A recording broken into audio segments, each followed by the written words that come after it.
Hello, welcome to our news broadcast, CMC broadcast. First, I would like to thank you to watch our news. We here are going to talk about healthcare, the weather, politics, and everything else, just for you. First and foremost, we're going to talk about healthcare, starting with Nicole, since she'll be explaining what might be the cause of the recent measles uh, measles crisis we're having in Brazil. This one's with you, Nicole. Good evening. I'm Nicole and I'm talking from our studio in Roraima. It's well known that Venezuela is living in institutional, economic, and humanitarian chaos.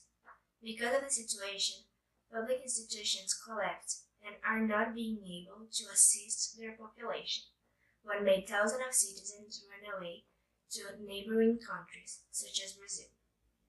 Roraima and Amazonas are the main entry points once they make border with the country.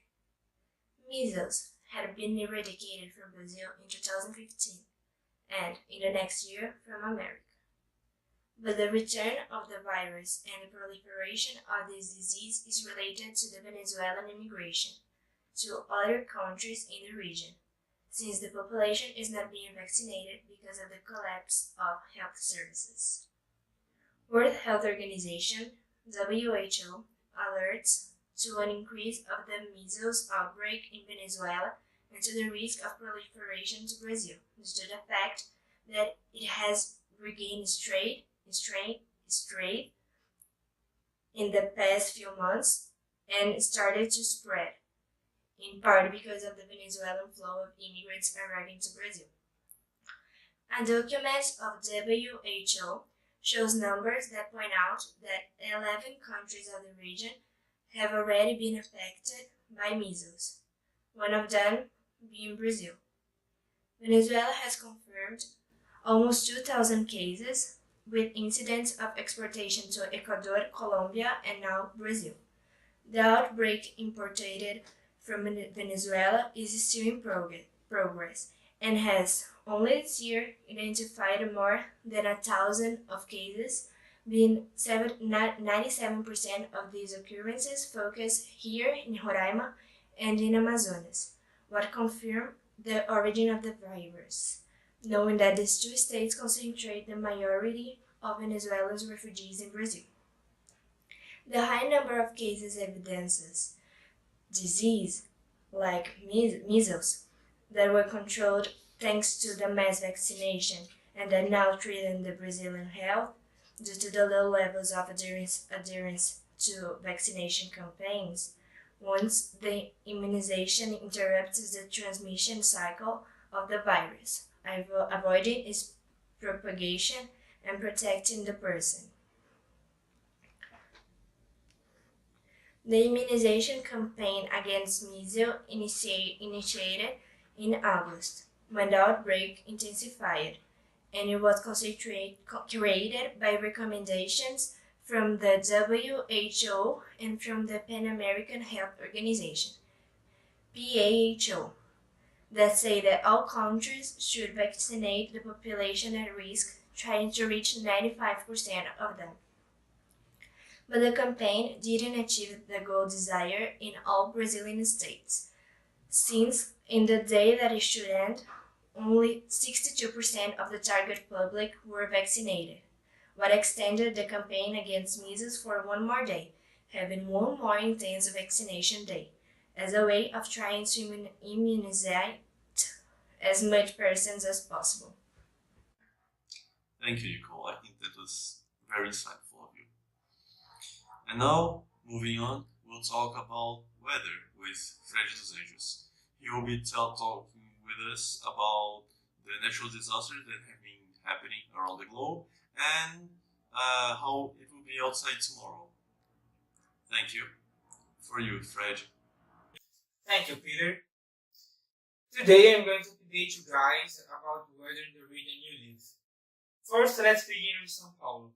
São Paulo, the rest of the week is going to be a little bit rainy, in which the temperature is going to vary around 21 22 degrees Celsius maximum, and 15 to 16 degrees Celsius minimum.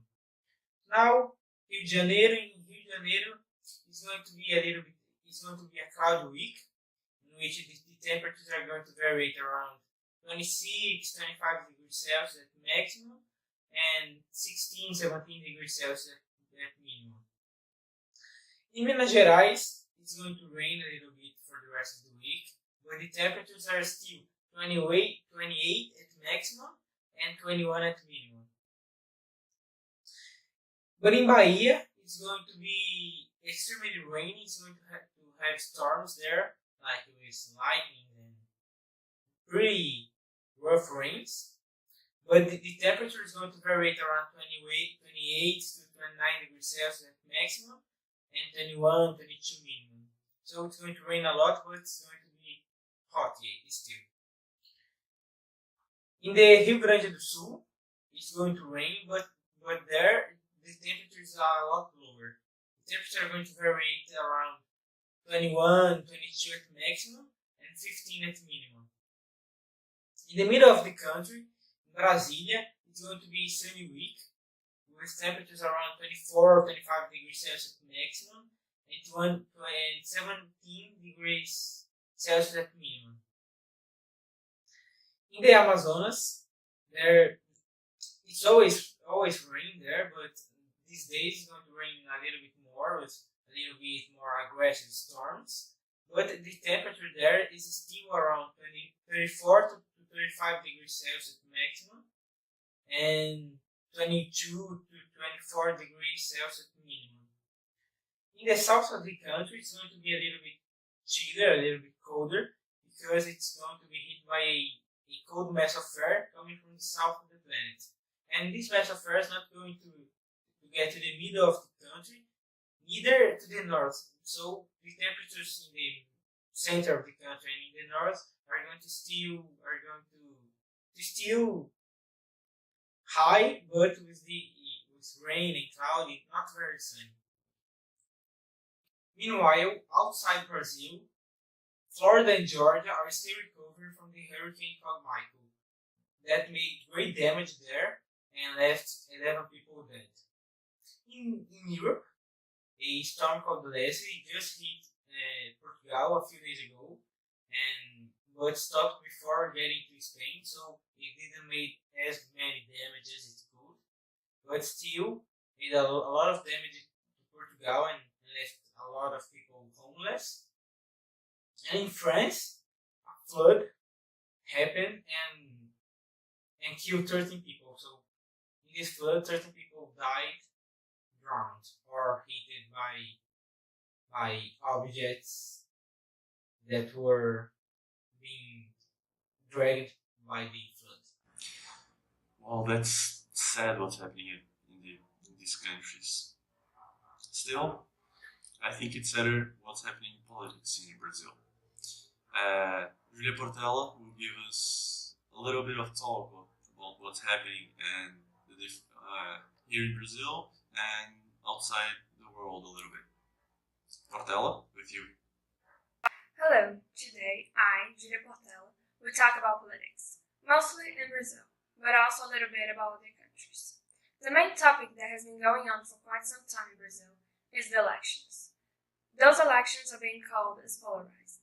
The main candidates are Fernando Haddad from political party PT, Workers' Party, and Jair Bolsonaro, who is part of PSL, Liberal Social Party. The first has resolutions that are more organized by the left, and Bolsonaro has ideas more identified with the right. The first elections round ended with these two politicians, Haddad and Bolsonaro, winning from several others, such as Marina Silva, Ciro Gomes, Geraldo Alckmin, Henrique Meirelles, João Moedo, and many others. To be able to be acknowledged by the population, the candidates made several advertisements about their governmental proposals, and some implying insults, sometimes, as an attempt to disqualify others.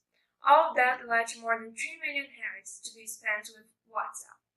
Also, with that, PT is trying to convince not only the crowd, but also the population that Bolsonaro is, through that same social media, trying to harm PT's public will. That's proved true. The PSL candidate will not be considered an option as a president of the Republic. These two parties have been attacking each other constantly, knowing that they must convince the people that they are the best choice. To some candidates' happiness, most part of the population has been electing not whom they want to be president, but who can keep someone else from gaining all the power. With that in mind, it's expected that Bolsonaro wins the second term, for his politics are mostly conservatory, and in his government he will give more power and space to the military and evangelists. All shows that, just like most part of the world, Brazil is looking for safety in one of the most conservatory wings of the government. With that in mind, many deputies are following Bolsonaro's ideals, which leads to a divided chamber, with many different opinions regarding the government proposals. The most emblematic ones being the welfare reform, the legalization of guns, and the privatization of Eletrobras. Not only that, but the debates between the deputies are no longer about their own proposals, but them just insulting each other, showing just how politics in Brazil nowadays may seem a little bit helpless. Not only the verbal violence has increased in debates, as there has been many more reports of cases of intolerance and hate speech all over the country. In conclusion, it's hard to tell how Brazil will be after these elections, for it may go two completely different directions, depending on who wins. And there's no way to know yet, for sure, which one is right. Heading to a less divided and polarized topic, internationally, one of the main concerns is the violence against journalists that has been occurring in large scale all over America, which means, in a bigger picture, that many different forces are limiting the freedom of expression of the population. One of the most famous cases of violence against a journalist, and one of the most recent ones, was with the American Jamal Khashoggi in Saudi Arabia, who disappeared, and according to the President of the USA, Donald Trump, he can already be considered dead. This occurrence not only shows the violence against the workers of imprints, as it also brings out the problem of international relations between Trump and many other countries, in the scenario, Saudi Arabia.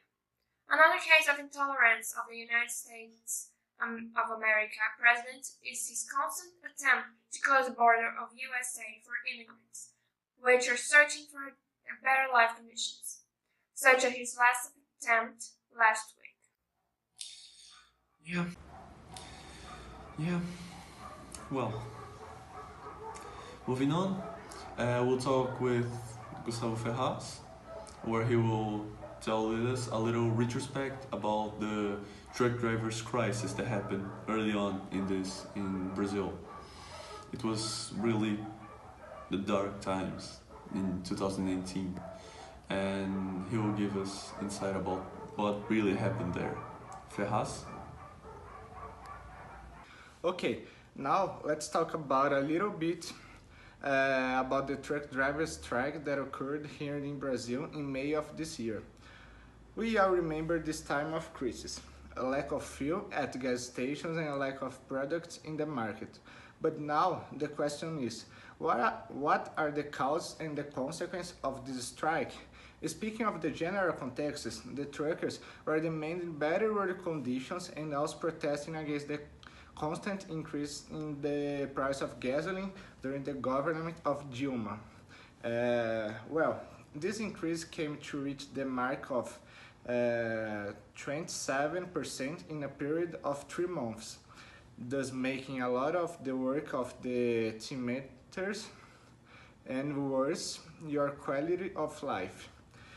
Enraged, they got together and started the protest, causing serious consequences for our economy and other consequences in your lives.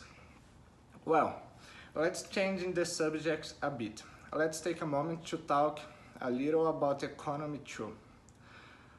Okay, you may have noticed that we are in elections now, and this factor, the fact of the elections, is a factor that can affect much the economy of our country. Polls are important to the other countries plan their investment here in Brazil.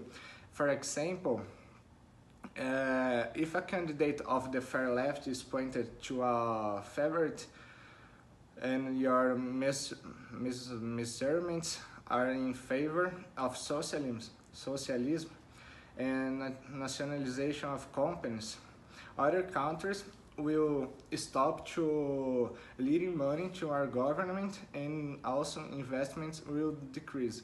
Factors such as these interfere directly in the economy and defend the value of our currency against the other, thus result in a decrease or increase in the value of the dollar. Glad that's gone.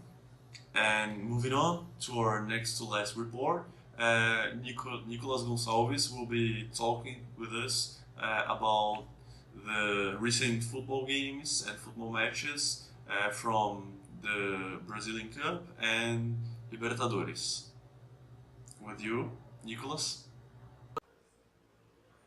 Here we are again, so let's talk a little about sports. This week wasn't the best one for the teams of São Paulo, but why? What happened with them? Like São Paulo, Corinthians, and Palmeiras. What happened? That's what we're gonna see. So, first of all, let's talk a little about Corinthians. Corinthians played against Vitória in the stadium called Barradão in Salvador. The supporters that went there to see the game watched a draw. So let's get started. In the beginning of the game, in the 80th minute of the first half, Rainer kicked a great ball from the outside of the area, 1-0. In the 30th minute, Jadson showed all his ability and made a golazo. In the last minute of the regular time in the second half, Roger turned the game around. When the supporters of both sides thought it was finished, Neilton scored for Vitória. It ended 2-2.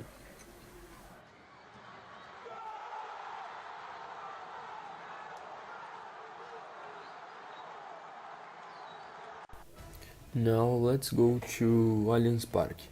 Palmeiras won one more match and keeps in the leadership of the Brasileirão. So let's see the best moments.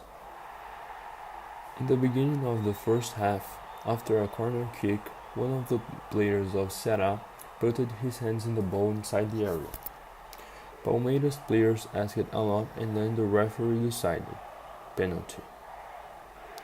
Of course, Ceará didn't agree with the opinion of the referee, but the penalty was confirmed.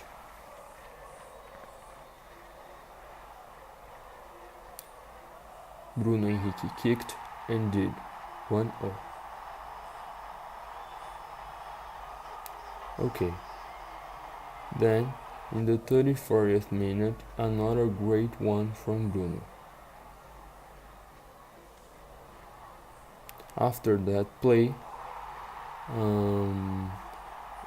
Bruno did a power kick from the outside of the area and did one more. One more time, Daverson showed that he doesn't think a lot and not even has a total control of his mind. In a play that didn't show any kind of danger to his team, Palmeiras, he decided to end the play using his own power. Of course, that when the referee saw what happened, he gave Daverson a red card. So let's watch.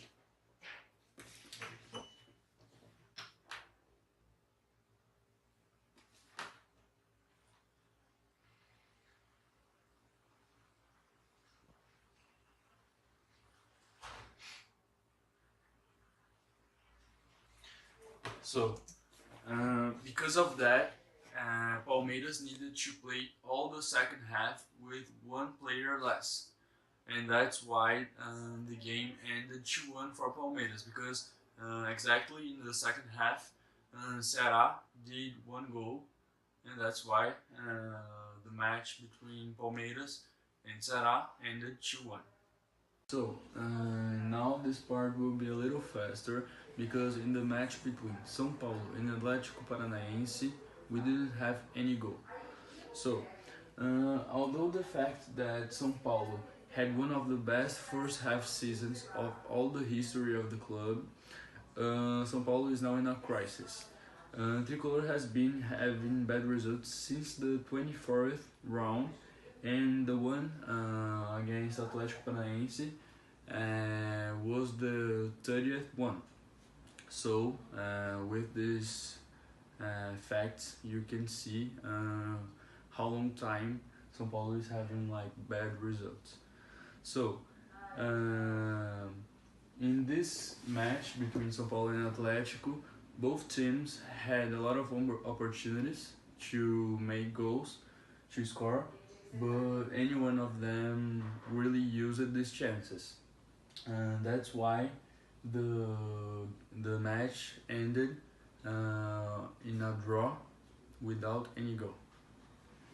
So now I'm gonna talk a little about some statistics of this Brasileirão. So the chances of each team being the champion or being relegated, for example. So a site called Wall, that I think that the most part of you know, published yesterday a study saying that Palmeiras has a chance of almost 77% of being the champion. And why is this number so high? First, we need to take in consideration that Palmeiras has an advantage of 4 points from Flamengo, that is in the second place. 4 points, of course, that's not a really big difference, but we already are in the end of the championship, so now 4 points is a lot.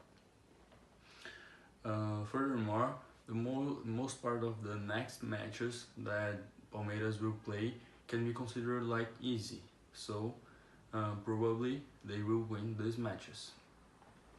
Another data that especially called my attention is that Corinthians has a chance of almost 4% of being relegated.